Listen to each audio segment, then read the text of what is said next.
देखो इंडिया में बहुत पॉपुलर कार्टून शोज हैं और कुछ कार्टून शो इतने ज्यादा पॉपुलर हैं कि बच्चा बच्चा इन्हें देखना काफी पसंद करता है, या यूं मान लो बच्चों के ये फेवरेट कार्टून्स हैं। लेकिन क्या आपको पता है इन पॉपुलर कार्टून्स के पीछे कौन बोलता है? क्योंकि ये कार्टून्स अगर इतने ज्यादा फेमस हैं तो सिर्फ और सिर्फ अपनी वॉइस के लिए। क्या ऑगी के पीछे शाहरुख खान बोलते हैं और ऑगी के भाई जैक के पीछे की वॉइस सनी देओल की है, या फिर बॉब की आवाज शक्ति कपूर की है? और क्या सच में यही लोग इनके पीछे से बोलते हैं? तो चलिए बताता हूँ आपको। उससे पहले अगर आपको ऐसी वीडियो देखना पसंद है तो please subscribe my channel and press the bell icon. Number 1, बंदूक एंड बुड़बक। ये एक इंडियन एनिमेटेड कार्टून शो है जो 2015 में GQ पर लॉन्च हुआ था। ये कार्टून शो बच्चों को इतना ज्यादा पसंद आता है कि बच्चे पूरे दिन सिर्फ इसी को देखते रहते हैं। इस शो में बुद्धदेव और बद्रीनाथ की दोस्ती, मस्ती और स्कूल के टाइम के सारे ड्रामे को इतने शानदार तरीके से दिखाया जाता है कि हर बच्चा इसे अपने आप से रिलेट करता है। और इस शो में जो बद्रीनाथ और बुद्धदेव की अजीब अजीब हरकतें हैं वो बच्चों को काफी पसंद आती है। लेकिन क्या आपको पता है इनके हंसी मजाक के पीछे की आवाज किसकी होती है? मतलब बुद्धदेव, बद्रीनाथ, जीवा और दुबे जी के पीछे कौन बोलता है? नहीं पता है ना? तो चलिए मैं बताता हूँ। बुद्धदेव, इस कैरेक्टर को आवाज दी है the voice of Doraemon Sonal Kaushal ने। बिल्कुल पार्टनर, आज तो प्रिंसिपल सर भी यहाँ नहीं है, बहुत मजा आएगा।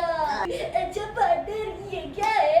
अरे यार, मैं पत्ते नहीं खाऊंगा। एक बार बहुत भूख लग रही थी तब खाए थे, और अगले दिन सुबह सुबह बाथरूम में गोबर निकला, काला काला। बात करें बद्रीनाथ की तो बद्रीनाथ को आवाज दी है पूजा पंजाबी ने। बिल्कुल पार्टनर, आज तो प्रिंसिपल सर भी यहाँ नहीं है, बहुत मजा आएगा। आज तो हमें पनिशमेंट भी नहीं मिलेगी। अच्छा पार्टनर, ये क्या है? ये दिखने में तो रूबिक्स क्यूब लग रहा है। अरे पार्टनर, अगर ये रूबी का क्यूब है तो तू अपने साथ क्यों ले आया? कर दी ना बुद्धुओं वाली बात। ये रूबिक्स क्यूब है, इसमें सारे रंग एक साइड लाने होते हैं और इसके लिए तुम्हें मेरे जितना दिमाग चाहिए। और लास्ट में सबसे पॉपुलर कैरेक्टर बद्री और बुध, तुम्हारी ये मजा। इनको आवाज दे रहे हैं राजीव राज। कैसे और बोलते हैं वो दुबे जी? अब वो मेरे दिमाग में जो बिहारी लोग जिस तरह से मेरे दिमाग में थे, अरे ओ बुड़बा, तुमको कान के नीचे एक देंगे ना ठीक हो जाओगे। Number 2, Oggy and the cockroaches. ये शो अपनी हिंदी डबिंग की वजह से ही इंडिया में इतना ज्यादा देखा जाता है। इस शो में ऑगी की आवाज इतनी फनी और परफेक्ट है कि उसने इस कार्टून की पॉपुलैरिटी को नेक्स्ट लेवल पे पहुंचा दिया है। और हाँ, इतनी आवाज बात हो ही रही है तो क्या आपको पता है इस शो के सारे कैरेक्टर्स के पीछे की वॉइस किसकी होती है? और मैंने सुना है बहुत लोग बोलते हैं ऑगी के पीछे की आवाज शाहरुख खान की है और जय के पीछे सनी देओल बोलते हैं। तो अगर आपको भी ऐसा ही लगता है तो आप बिल्कुल गलत हो, क्योंकि इनके पीछे कोई सेलिब्रिटी नहीं बल्कि एक पॉपुलर वॉइस आर्टिस्ट की आवाज है। सुबह सुबह कॉफी पीने का मजा ही कुछ और है, ये मैं हमेशा कहता हूँ। मगर सोनल, पिछली बार आपने मुझे कॉफी नहीं पिलाई। संजय केन्नी, जो अकेले इतने सारे कैरेक्टर्स को आवाज देते हैं। चौंक गए ना? हाँ पता है मुझे, आपको विश्वास नहीं हो रहा होगा तो आप खुद ही सुन लो। सुबह सुबह कॉफी पीने का मजा ही कुछ और है, ये मैं हमेशा कहता हूँ। मगर सोनल, पिछली बार आपने मुझे कॉफी नहीं पिलाई। सुबह सुबह स्विमिंग करने का मजा ही कुछ और है। I just love swimming. मेरी पूंछ को क्या हुआ? हे शार्क, छोड़ दे मेरी पूंछ को, मेरी पूंछ छोड़ दे। लगता है तो ऐसे नहीं मानेगा। भैया भाग भाग के आओ, दौड़ दौड़ के आओ, कुछ और नहीं तो मेरी चेन्नई एक्सप्रेस पकड़ के आओ, बचाओ।